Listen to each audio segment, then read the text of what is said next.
Bonjour à tous. Son pronostic vital n'est plus engagé. Un homme de 30 ans avait été grièvement blessé à l'arme blanche vendredi dans le quartier de la Fontaine-Douche à Dijon. La victime a reçu un coup à l'abdomen d'après la police. Si son pronostic vital était engagé lors de sa prise en charge par les secours, il est maintenant tiré d'affaire selon les forces de l'ordre. Un suspect aurait été interpellé à la suite de l'agression. Une chute en parachute impressionnante. Un homme de 36 ans a été blessé hier lors d'un saut en parachute sur le terrain d'aviation de Besançon-Lavèze.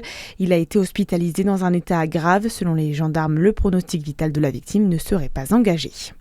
Dans l'actualité également, le secrétaire général de l'ONU, Antonio Guterres, condamne fermement l'attaque qui a coûté la vie à un casque bleu français hier dans le sud du Liban. Florian Montorio, sergent-chef rattaché au 17e régiment du génie parachutiste de Montauban et engagé dans les forces de l'ONU.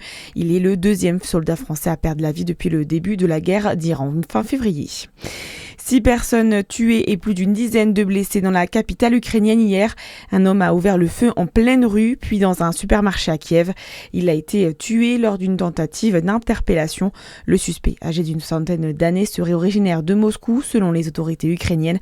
Une enquête pour acte terroriste a été ouverte.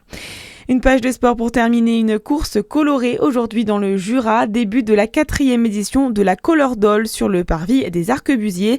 Cet événement haut en couleur s'apprête à battre un record en réunissant près de 2500 personnes. Tous les coureurs à cette course non chronométrée seront arrosés de poudre colorée. Et puis du basket, et c'est une victoire pour l'Élan Chalon hier soir. Nos basketteurs recevaient Bourg-en-Bresse au Colisée pour la 27e journée de Betclic Elite. Après 2h30 de match, les Chalonnais l'ont remporté 100-84. Ils sont désormais 9e au classement. Voilà pour l'essentiel de l'actu ce matin. Très bonne journée sur Fréquence Plus.